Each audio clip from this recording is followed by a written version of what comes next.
आदाब, मैं हूं अरबाज अहमद। आप देख रहे हैं अधूरे ख्वाब। आज के इस प्रोग्राम में हमारी टीम पहुंची है सरवाड़। अजमेर के नज़दीक ये छोटा सा इलाका वैसे तो पूरी दुनिया में मशहूर है और दुनिया भर से लोग यहाँ पर पहुँचते हैं, लेकिन खुद सरवाड़ विकास के लिए तरस रहा है। आखिर क्या है सरवाड़ के अधूरे ख्वाब? यहाँ पर किस तरह से लोग तालीम के मामले में पिछड़ रहे हैं? क्यों रोज़गार के यहाँ पर अवसर मुहैया नहीं हो पा रहे हैं? और कौन सी ज़मीनी परेशानियाँ यहाँ पर लोगों को परेशान कर रही हैं? आइए चलते हैं सरवाड़ और आप देखते हैं वहाँ के ज़मीनी हालात।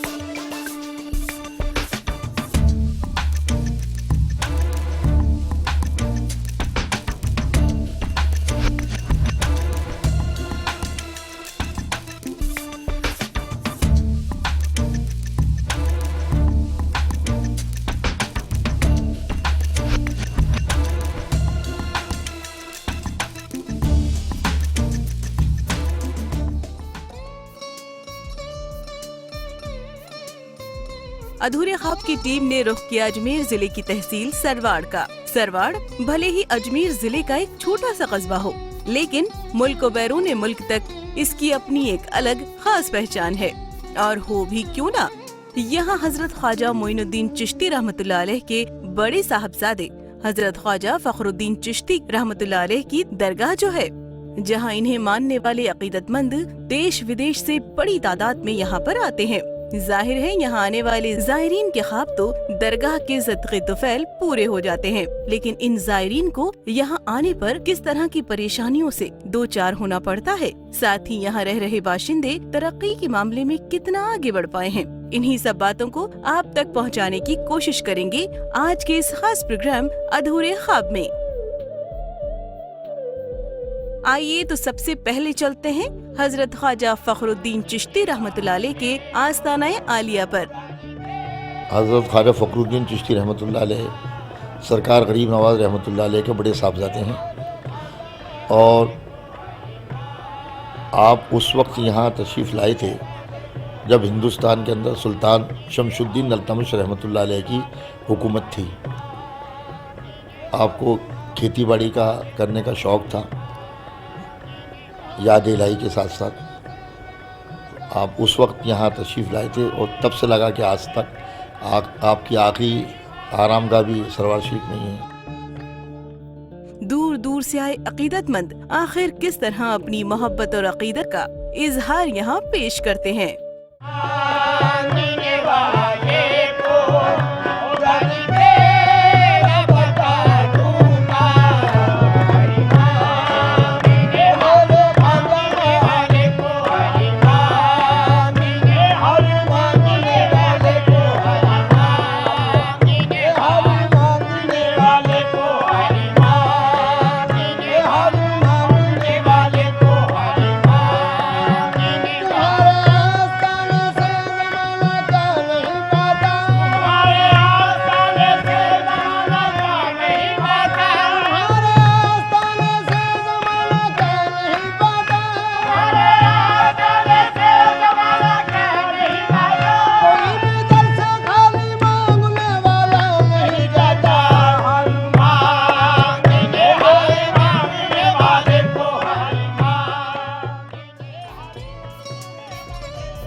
इसी रूहानी माहौल के बीच हमारी टीम पहुंच रही है यहाँ के तालीमी हालात का जायजा लेने एक मदरसे में।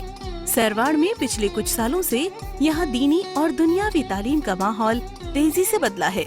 यहाँ लोग न सिर्फ अपने बच्चों को दीनी तालीम से रोशनास कर रहे हैं, बल्कि दुनियावी तालीम का भी मयार यहाँ पर तेजी से बढ़ा है।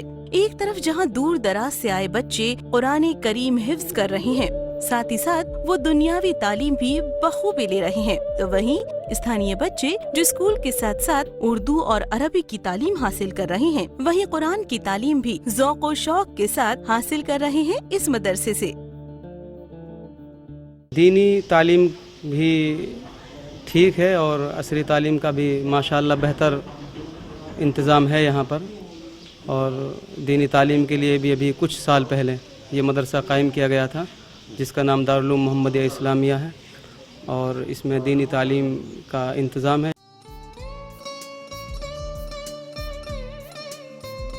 सरवाड़ में मुस्लिम तबका तालीम को लेकर पहले से काफी जागरूक हुआ है। इसका अंदाजा इस बात से ही आप लगा सकते हैं कि यहाँ पर समाज ने अपने खुद के स्कूल मदरसे खोल रखे हैं ताकि आने वाली पीढ़ी को सही तालीम मिल सके। ऐसे में एक स्कूल नुमा मदरसे में हमारी टीम का जाना हुआ, जो कि राजस्थान मदरसा बोर्ड से पंजीकृत है। यहाँ के जो लोग हैं मदरसे की तालीम के साथ साथ दुनिया की तालीम की तरफ भी उन लोगों का रुझान है। तकरीबन चाहे गरीब घराने को हो या अमीर घराने के हो, अपने हिसाब से हर कोई अपने बच्चों को दुनियावी तालीम भी दे रहे हैं और साथ ही साथ में जो हमारे दीनी तालीम है जिसका हासिल करना ज़रूरी है, इस तालीम को हासिल करने के लिए भी भेजते हैं। और अल्हम्दुलिल्लाह यहाँ के जो मकामी बच्चे हैं काफ़ी तादाद में यहाँ पढ़ने आते हैं।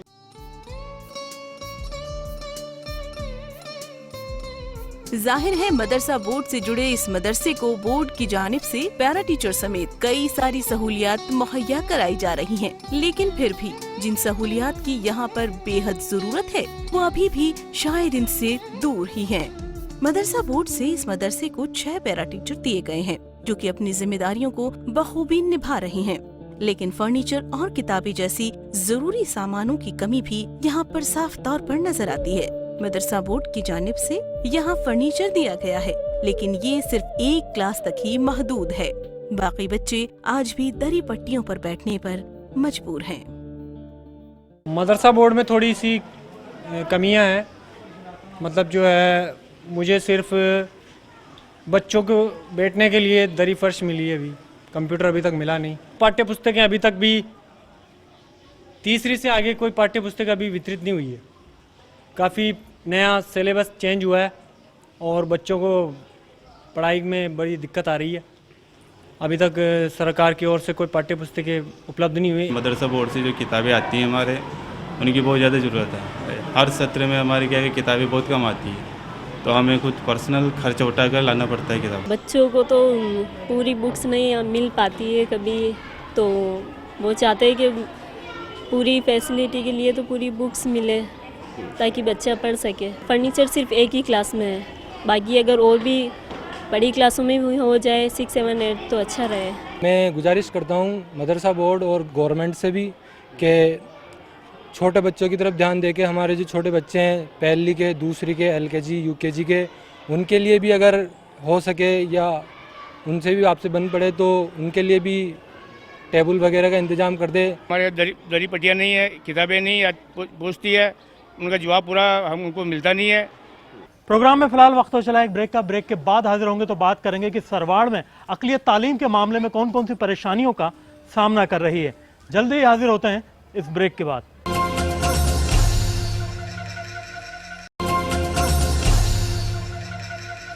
ब्रेक के बाद फिर हम हाजिर हैं। आप देख रहे हैं अधूरे ख्वाब। प्रोग्राम के इस हिस्से में हम आपको बताएंगे कि सरवाड़ के अंदर अक़लियत के सामने तालीम से जुड़ी कौन कौन सी चुनौतियां हैं और किस तरह से यहाँ के लोग इन चुनौतियों से जूझ रहे हैं।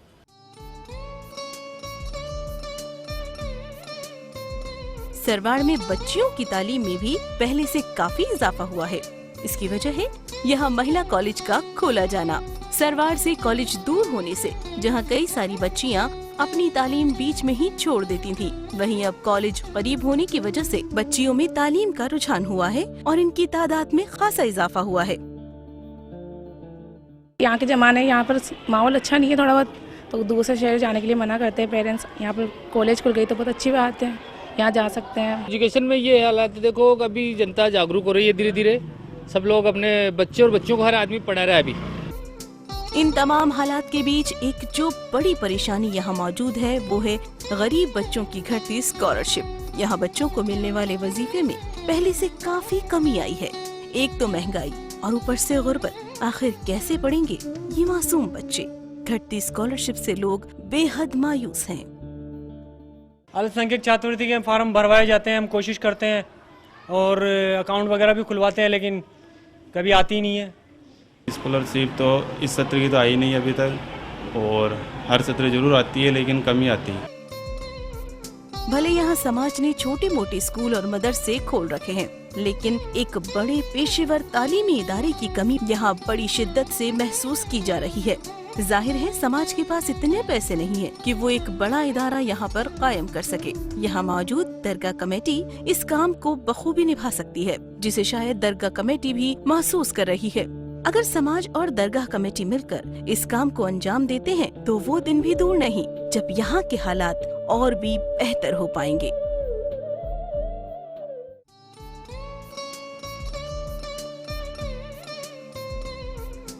सरवाड़ में अगर रोजगार की बात करें तो यहाँ पहले से काफी तब्दीलियाँ देखी जा रही हैं। पहले जहाँ सरवाड़ को गोटे के काम के लिए जाना जाता था, वहीं अब यहाँ पर रोजगार दरगाह के सहारे ही टिका हुआ है।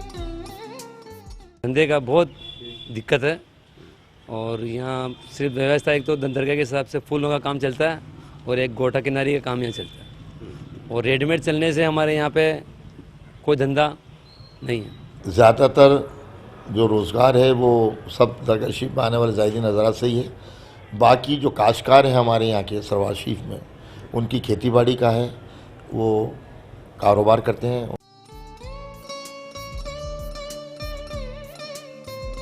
सरवाड़ में किसी वक्त गोटे का बड़ा व्यापार होता था। हर घर में जहाँ पावर लूम लगे थे, वहीं हैंडलूम के सहारे भी काम किए जाते थे। इस काम को न सिर्फ मर्द बल्कि बच्चे, औरतें सब मिलकर कारोबार को आगे बढ़ाते थे। लेकिन पिछले कुछ सालों में ये धंधा लगभग खत्म होने के कगार पर आ गया है। जाहिर है रोजगार बंद होने से न सिर्फ इनकी आमदनी पर असर पड़ा है, बल्कि बड़ी तादाद में यहाँ का आम मुस्लिम तबका बेरोजगार हुआ है। पूरे सरवाड़ में कुछ ही परिवार ऐसे बचे हैं जो इस काम को आज भी कर रहे हैं। हालात तो अब पहले से ज़्यादा ख़राब है और बदतर हो गए इसके ख़राब। पहले से फिर भी ठीक था इसका धंधे का। अब तो इसमें लाइटें के बहुत ज़्यादा बिल आने लगे पावर लूम से और धंधे में कुछ दम नहीं रहा, पहले से ज़्यादा ख़राब हो गया हालात। आगे क्या इसकी डिमांड ख़त्म हो गई तो इसलिए यहाँ धंधा कम हो गया। लघु उद्योगों के नाम पर सरवाड़ में ज्यादा कुछ नहीं है। बाजार से जरूर कुछ औरतें दुपट्टे लाकर उन पर लेस बेल लगाने का काम करती हैं, लेकिन ये भी सिर्फ मजदूरी तक ही महदूद है, जिससे सिर्फ इनकी कुछ वक्त की रोजी रोटी ही चल पाती है। इसमें 3 रुपए देवे, कोई 4 दे दे बस, तो यही करूँ मैं। तो 10 हो गए, सुबह से बैठूँ तो शाम तक, इससे काम चलाऊँ मेरा। दुपट्टे लगाने का काम है, ये हम लेस लगाते हैं, फूल लगाते हैं। इनमें दिन भर में हम 100-150 रुपये कर लेते हैं। प्रोग्राम में फिलहाल वक्त तो चला एक और ब्रेक का। ब्रेक के बाद हाजिर होंगे तो बात करेंगे कि सरवाड़ के अंदर रोजगार से जुड़ी कौन कौन सी परेशानियों से यहाँ की अकलियत जूझ रही है। जल्दी ही हाजिर होते हैं इस ब्रेक के बाद।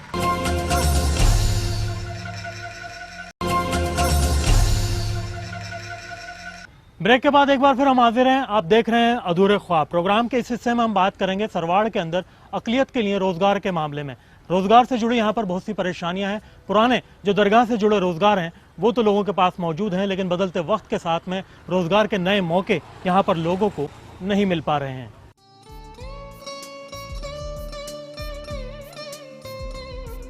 जाहिर है सरवाड़ का आम मुसलमान दरगाह के भरोसे ही गुजर बसर कर रहा है। गोटी जैसे कारोबार के बंद होने के बाद आम मुसलमान दरगाह के आसपास फूल, चादर, अगरबत्ती की दुकानें कर रहा है या फिर खाने पीने के चंद छोटे होटल। पर ऐसा भी नहीं है कि यहाँ रहने वाले सभी लोगों को ये रोजगार मिल पाया हो, बल्कि चंद लोग ही ऐसे हैं जो इस पेशे से जुड़े हुए हैं। यहाँ का एक बड़ा नौजवान तबका जो दरगाह के बाहर ठेले और थड़ी लगाया करता था, आज उनके हालात बेहद खस्ता हैं। नगर पालिका ने इन्हें रास्ते से हटाने के बदले इनसे पक्की दुकानें देने के वादे किए थे, लेकिन ये वादे कहाँ गए नहीं मालूम। शायद ये वादे भी कागजों तक ही महदूद रह गए हैं।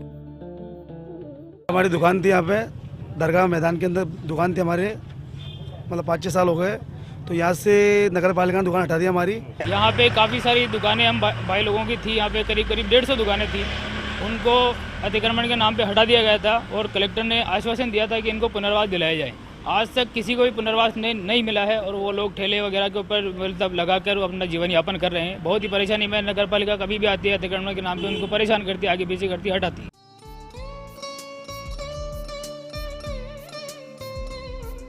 सरवाड़ के जमीनी हालात भी ज्यादा ठीक नहीं है। ये और बात है कि पूरे प्रदेश में बारिश और बाढ़ की वजह से सभी जगह पर हालात बेहद खराब ही हैं। लेकिन यहाँ लोगों की शिकायत है कि इनके ये हालात तो हमेशा से ही चले आ रहे हैं। जाहिर है बरसात के दिनों में तो हालात और भी खराब ही होते होंगे। हमारी टीम ने शुरुआत की वार्ड नंबर 1 से। सरवाड़ में 20 वार्ड हैं, जिनमें से करीब 6 वार्ड मुस्लिम मोहल्लों के हैं, जिसमें मुसलमान ही पार्षद हैं। वार्ड नंबर 1 भले ही पूरी तरह से मुस्लिम मोहल्ला न हो, लेकिन यहाँ के हालात बहुत ही खराब हैं। ये जो पानी जमा हुआ है ये हमेशा जमा रहता है या फिर जब बरसात के टाइम में आता है? नहीं, ये हमेशा के लिए ही रहता है, क्योंकि इधर 8-10 घरों का पानी आता है, कोई सदस्य सुनाई नहीं करते। मेरे खुद के भी अपंग बच्चा है, वह हर बार गिर जाता है, बार उधर से लाते हैं, इधर आके गिर जाता है, उसका निकलने का कोई यही नहीं है। इसलिए बहुत ज्यादा देखो हमारी नाले में इतनी मच्छर में क्या होते हैं जो घरों में भी घुस रही है। तो यहाँ का पार्षद दीपक सोनी है। हम पूरे वार्डवासी उनके पास कितनी दफ़े निवेदन करके लेके चले गए, उन्होंने भी वार्ड नंबर चेयरमैन को बताया, लेकिन चेयरमैन ये कहता है कि हमें कोई दूसरे आदमी पानी आगे ले जाने नहीं देते। तो सर ये प्रॉब्लम तो नगर पालिका की, हम तो उनसे निवेदन ही कर सकते हैं, लेकिन उन्होंने कोई कदम उठाना ही नहीं चाहा।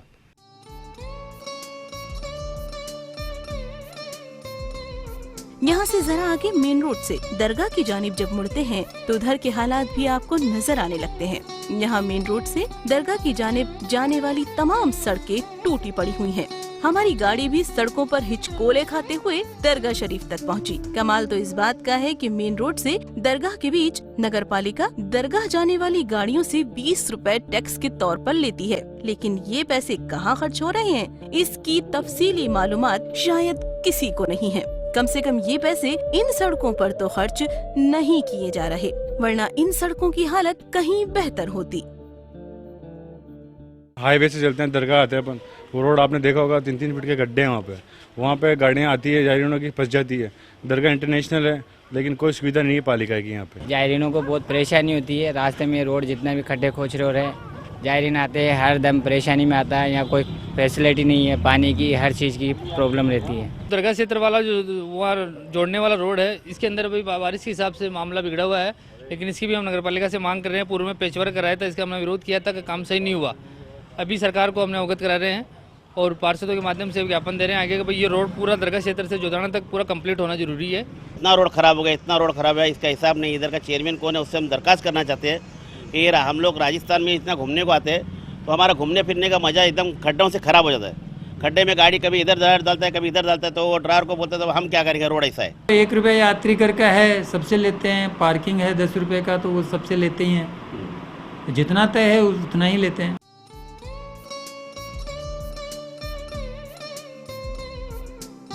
सरवाड़ में अस्पताल के हालात भी आप देख लीजिए। यहाँ एक सामुदायिक स्वास्थ्य केंद्र जरूर मौजूद है, लेकिन ये अस्पताल भी सिर्फ इमारत तक ही सीमित रह गया है, क्योंकि यहाँ कोई डॉक्टर तो है नहीं। रोजाना 300 से 400 के करीब यहाँ पर मरीज आते हैं। इतने मरीजों के बीच सिर्फ एक ही डॉक्टर है यहाँ, वो भी सुबह की शिफ्ट में। बाकी वक्त नर्सों के भरोसे चलता है ये अस्पताल। जाहिर सी बात है, जब डॉक्टर ही नहीं है तो लेडी डॉक्टर कैसे हो सकती है यहाँ। लोगों की मांग है कि यहाँ मेल डॉक्टर के साथ ही लेडी डॉक्टर भी उपलब्ध कराई जाए। यहाँ लगभग 350-400 की ओपीडी होती है डेली। यहाँ मिनिमम 8 तो डॉक्टर की रिक्वायरमेंट है, जबकि एक ही है यहाँ परमानेंट स्टाफ। तो और मैं डॉक्टर ये केकड़ी से तो डेपुटेशन पे लगा हुआ हूँ। डॉक्टर्स तो मेनली सभी चाहिए। अभी तो only general MBBS doctor Akhilesh ji Pala ji हैं। Mainly MD physician, gynaecologist, ortho, ENT, paediatrician और ऑप्थेल्मोलॉजिस्ट, गायनिकोलॉजिस्ट सभी चाहिए।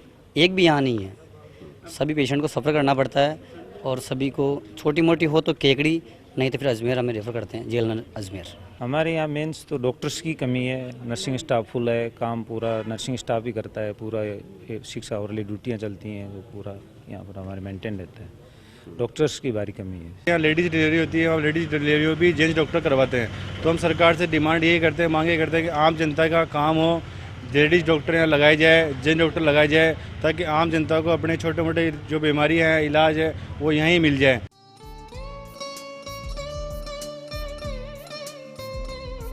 यूं तो हजरत ख्वाजा फखरुद्दीन चिश्ती रहमतुल्लाह अलैह के तुफैल लोगों के ख्वाब पूरे हो रहे हैं। अगर यहाँ प्रशासन और नगर पालिका जरा भी ध्यान दे तो यहाँ के हालात और भी बेहतर हो पाएंगे। तो ये थे सरवाड़ के अधूरे ख्वाब। आपने देखा कि किस तरह से यहाँ की अक़लियत तालीम के मामले में पिछड़ रही है, जिसे आगे लाने के लिए ज़रूरी है कि स्कॉलरशिप जैसी योजनाओं का इन्हें ज़्यादा से ज़्यादा लाभ पहुँचाया जाए।